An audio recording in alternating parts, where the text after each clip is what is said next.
Advance booking തരംഗമായ വിസ്മയ മോഹൻലാൽ കേന്ദ്ര കഥാപാത്രമായിട്ടുള്ള തുടക്കം. Hello friends, എല്ലാവർക്കും മൂവി ടോക്സ് അറിവിൻ്റെ പുതിയൊരു വീഡിയോയിട്ട് സ്വാഗതം.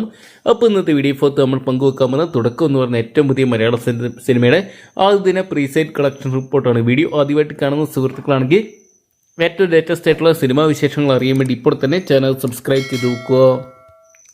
2018 എന്ന് പറയുന്ന സിനിമയുടെ വമ്പം വിജയത്തിന് ശേഷം ജൂഡ് ആന്റണി ജോസഫ് വീണ്ടും ഡയറക്ടറാകുന്ന ചിത്രമാണ് തുടക്കം എന്ന് പറയുന്ന സിനിമ. ലാലേട്ടന്റെ മകൾ വിസ്മയ മോഹൻലാൽ കേന്ദ്ര കഥാപാത്രമായിട്ടെത്തുന്ന ചിത്രമാണ്. വിസ്മയുടെ ആദ്യ ചിത്രം കൂടിയാണ്. അങ്ങനെ ഒരുപാട് പ്രത്യേകതകളുമായിട്ട് എത്തുന്ന ചിത്രത്തിൽ നമ്മുടെ സ്വന്തം ലാലേട്ടനും കമിയോ റോളിൽ എത്തുന്നുണ്ട്. ലാലേട്ടനും വിസ്മയ മോഹൻലാലിനെയും കൂടെ തന്നെ Ashish Joy Antony, Sai Kumar, Bobby Kurian, Manoj K Jayan, K B Ganesh Kumar തുടങ്ങിയവരാണ് ചിത്രത്തിൽ മറ്റ് കേന്ദ്ര കഥാപാത്രങ്ങളായിട്ട് എത്തുന്നത്. ആശീർവാദ് സിനിമാസിന്റെ ബാനറിൽ ആന്റണി പെരുമ്പാവൂരാണ് ഈ സിനിമ നിർമ്മിക്കുന്നത്. ഇപ്പോഴത്തെ ചിത്രത്തിന്റെ ആദ്യ പ്രീസെയിൽ വലിയ തരംഗങ്ങളൊന്നും തന്നെ ചിത്രത്തിന് സൃഷ്ടിക്കാൻ സാധിച്ചിട്ടില്ല.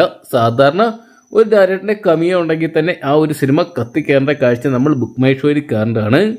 ഇന്നലെയായിരുന്നു ചിത്രത്തിന്റെ ബുക്കിംഗ് ആരംഭിച്ചിട്ടുണ്ടായിരുന്നത്. എന്നാൽ ഒരു തണുപ്പം പ്രതികരണം മാത്രമാണ് ചിത്രത്തിന്റെ ബുക്കിങ്ങിന് നേടാൻ സാധിച്ചിരിക്കുന്നത്. എന്തൊക്കെയാണ് വിസ്മയുടെ തുടക്കം തന്നെ ഒടുക്കമാകുമെന്ന് സിനിമാ പ്രേമികൾ ഉറ്റുനോക്കുന്നുണ്ട്. എന്തൊക്കെയാണ് ഇപ്പോഴത്തെ ചിത്രത്തിന് പ്രീസൈഡിലൂടെ മാത്രം ഏകദേശം 10 ലക്ഷത്തിന് താഴെയുള്ള ഒരു കളക്ഷനാണ് ആദ്യ ദിനം ബുക്കിംഗ് ഓപ്പൺ ആക്കിയപ്പോൾ കാണാൻ സാധിച്ചിരിക്കുന്നത്. ഒരുപക്ഷെ ചിത്രം റിലീസിലെത്താൻ പോകുന്ന ഈ വരുന്ന വെള്ളിയാഴ്ചയാണ്.